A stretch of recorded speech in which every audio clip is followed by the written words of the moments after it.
अंतिम समय खुदा परमात्मा स्वयं काजी बनकर आएंगे और सबको न्याय देंगे। इस प्रकार कुरान में उल्लेखित भविष्यवाणी का रहस्य श्री प्राणनाथ जी इस प्रकरण में समझाते हैं।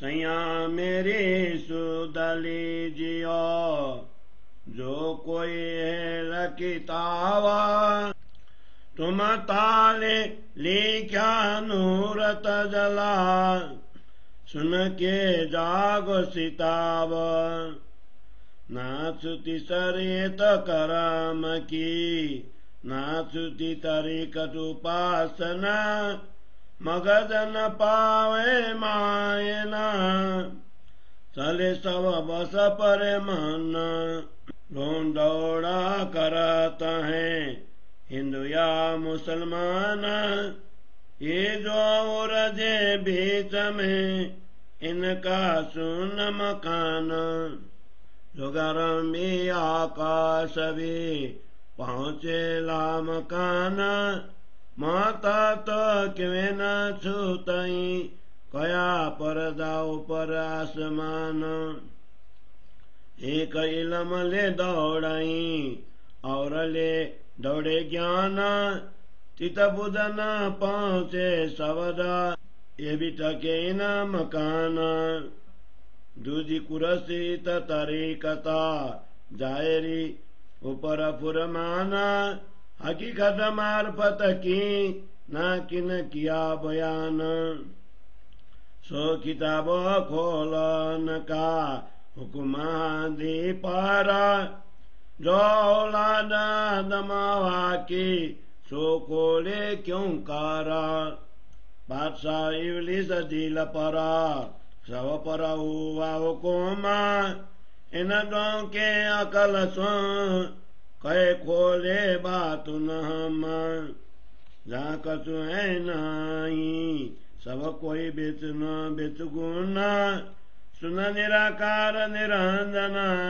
बेसबी बेनी मुना इत खाब न तो न पाइए बिचाप के वा पीछे कहे हम पाया बात न हमारी है साएवा आत्मरुआन से नहीं ले माय नहीं लमा ज्ञान आप खुदा वो बैठई ये इबलीस से पुके कान लोक जिमी आसमान के जिनके शब्द अकल चित माना सो आगो न चला सके रहे हवा बिच सुनना यह सिपारे दूसरे यहाँ बिन कर लिखे बयान बिचावा के पालना सौदे तब कजुलान बोले सब जुदे पड़े मायन सबों का ये का ये सदगुरु आदि बिना क्यों कर पावे विवेका हवा पार मद नूर कया नूर पार तजला नूरा अर्ज करे वास्ते ओ मते पहुँच के आका जूरा 90,000 रफ कहे यूं कर किया हुकुमा 30,000 जाहिर करो आकर बाकी खोले हम तो जाहिर सब जानता झोले खड़े सरियता और मुदा बिलंदी गुजर क्या सो खोल से बिचा करता सोई साहेब आकर आवसी किया मोहम्मद सो कोला 20 दरवाजे कायम सब को देसी खोला काजी हुए के बैठसी हिसाब ले सिसवाना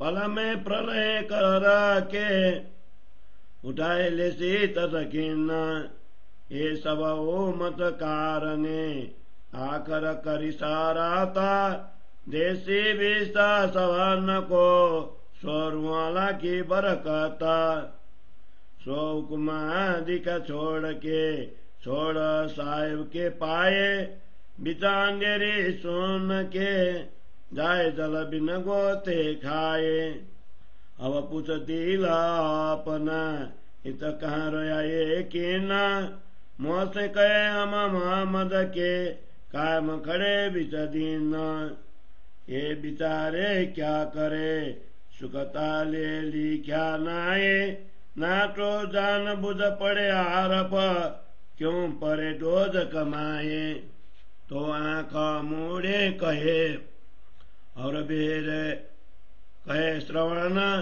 पड़े तो पावे नहीं कुलप दिलों पर सो पहुंची सरत सवन की वे बेद कते भरोसा न सद्य 11 बीच में होशी दोजक 20 सवन दिया दो हाथों करा सिरसाए बेखिताबा मामद कोले सो मायने आगे लकितावा हे मोहम्मद अल्लाह के हुक्मे मोहम्मद कया समझ आए अब क्या कहिए तीन को जो ये सुन के फिर उड़ जाए हे मोहम्मद अल्लाह के हुक्मे मोहम्मद कया समझ आए अब क्या कहिए तीन को जो ये सुन के फिर उड़ जाए जो ये सुन के फिर उड़ जाए। चौपाई 27 प्रकरण 66 चौपाई 8 से 32। बोलो श्री प्राणनाथ प्यारे की जय।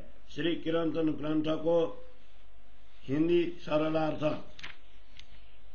हे मेरे धाम के संबंधी सुंदर साथ जी, जो कोई स्वयं को कतेब आदि धर्म ग्रंथों की उत्तराधिकारी समझते हैं वे सब सुने।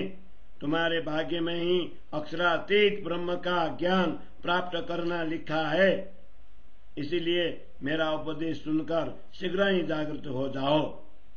जिन लोगों से कर्मकांड के बंधन और उपासना की विधियां नहीं छूटी वे धर्म ग्रंथों के गुप्त रहस्य को भी नहीं समझे हैं, इसीलिए वे मन के वशीभूत होकर चले जा रहे हैं। हिंदू और मुसलमान दोनों ही पर ब्रह्म की प्राप्ति के लिए परस्पर स्पर्धा में उतर आए हैं, किंतु दोनों ही मूल घर परम धाम तक पहुंच नहीं पाए तथा बीच में ही फंस गए। उनका ठिकाना शून्य तक ही रहा।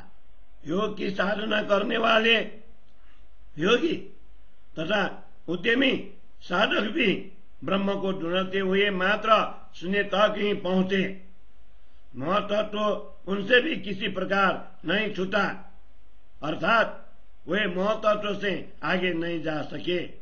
शास्त्रों में कहा है कि 14 लोकों के ऊपर महतत्व का ही आवरण छाया हुआ है।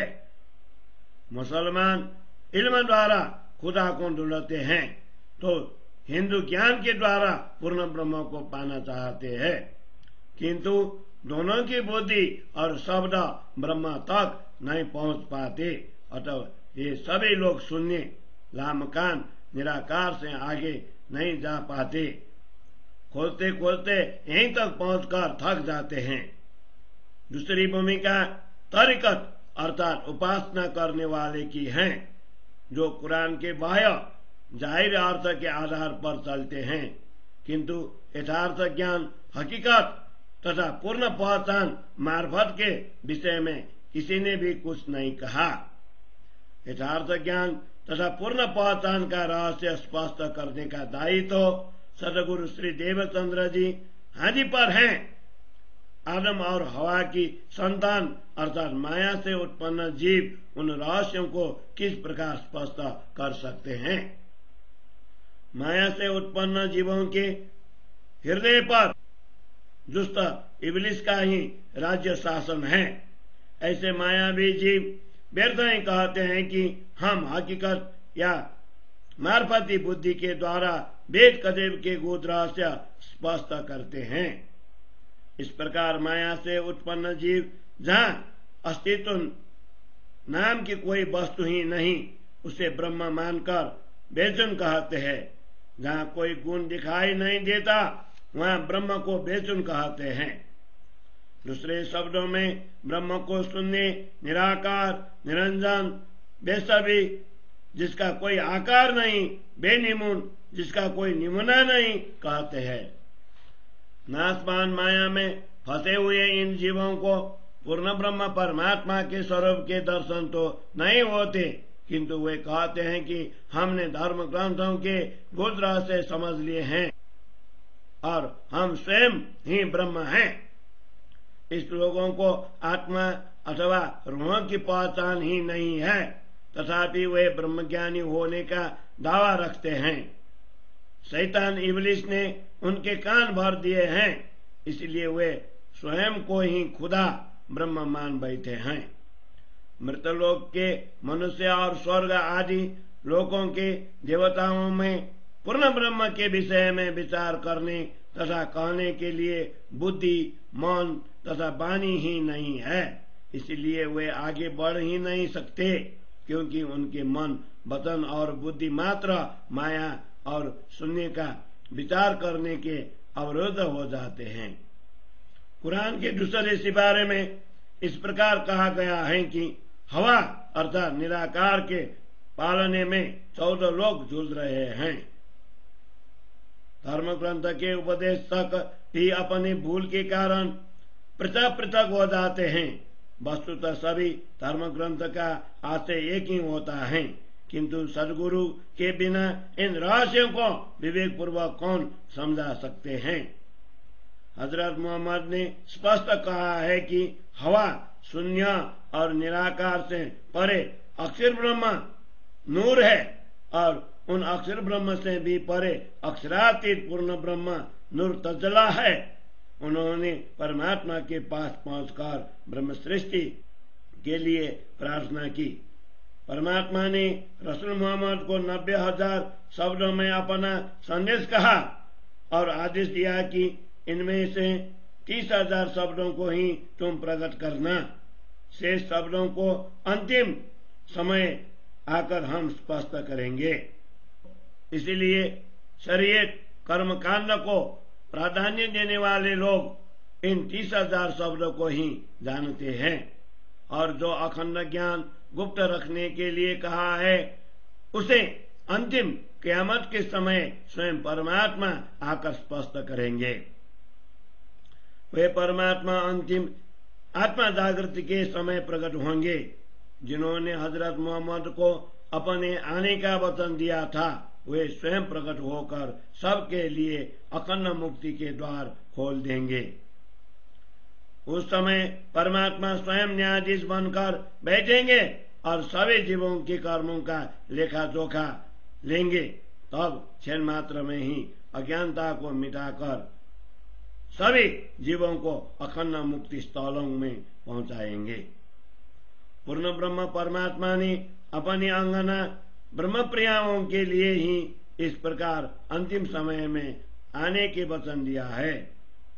अब वह परमात्मा सदगुरु श्री देवचंद्र जी के रूप में आए हैं, अतः अब उनके ही प्रताप से सभी जीवों को मुक्ति मिलेंगी। ऐसे परमात्मा स्वरूप सदगुरु की आज्ञा एवं उनके चरण कमल को छोड़कर जो लोग शून्य निराकार में भटकते हैं, वे वस्तुतः बिना जल के ही गोते खा रहे हैं। अब जरा अपने दिल से तो पूछो, ऐसे सदगुरु के प्रति तुम्हारा विश्वास कहाँ रहा? मुख से ही कहते हो कि हम मोहम्मद साहब के बंदे सेवक हैं तथा उनके बताए हुए धर्मों पर हमारा विश्वास स्थिर है। वस्तुतः ये बेचारे करे भी क्या? उनके भाग्य में पूर्ण ब्रह्म परमात्मा का अखंड सुख लिखा ही नहीं है, अन्यथा वे कुरान के जानकार होने पर भी जानबूझकर नरकाग्नि दोजख की आग में क्यों गिरते? इसलिए तो कुरान के पहले सिपारे में उनको आंख के अंधे और कान के बहरे कहा गया है। वे कुरान का मात्र ऊपर ऊपर का अभ्यास करते हैं, उन्हें उसका गुणार्थ समझ में नहीं आता, क्योंकि उनके हृदय पर अज्ञानता का ताला लगा हुआ है। उन सभी महापुरुषों के वचन भविष्यवाणी अपूर्ण हो गए हैं। वेद तथा कतिब ग्रंथों के रहस्य स्पष्ट हो गए। कतिब के अनुसार मोहम्मद साहिब के पश्चात 11वीं शताब्दी में सभी जीवों को कर्मानुसार मुक्त स्थल अथवा नरक प्राप्त होगा। महामती कहते हैं, सद्गुरु ने अपने कर कमलों से मुझे उपयुक्त दोनों कार्यों का दायित्व न्यायाधीश का पद सौंपा है। इसलिए अब मैं उन साक्षी ग्रंथों के उत्तराधिकारी ब्रह्मसृष्टियों के समक्ष उनके रहस्यों को स्पष्ट कर रहा हूं। तफसीर हुसैनी में कहा गया है कि मोहम्मद के हृदय में जब ईसा विराजमान होते हैं तो उनका नाम अहमद हो जाता है। इसीलिए स्वामी जी कहते हैं, ईसा स्वरूप श्री देवचंद्र जी मेरे हृदय में बस गए, इसलिए मैंने अहमद बनकर परमात्मा के आदेश अनुसार मोहम्मद की किताब कुरान के सभी गुप्त रहस्य समझाए हैं। इतना सब कुछ जानते हुए भी जो लोग समझे बिना बारंबार भ्रमित होते रहते हैं, उनके लिए क्या कहा जाए। तब श्री हुसैनी में कहा गया है कि मोहम्मद के हृदय में जब ईसा विराजमान होते हैं तो उनका नाम अहमद हो जाता है। इसलिए स्वामी जी कहते हैं, ईसा स्वरूप श्री देवचंद्र जी मेरे हृदय में बस गए, इसलिए मैंने अहमद बनकर परमात्मा के आदेशानुसार मोहम्मद की किताब कुरान के सभी गुप्त रहस्य समझाए हैं। इतना सब कुछ जानते हुए भी जो लोग समझे बिना बारंबार भ्रमित होते रहते हैं, उनके लिए क्या कहा जाए। बोलो श्री प्राणनाथ प्यारे की जय। चौपाई 27 प्रकरण 66, चौपाई 8 से 32।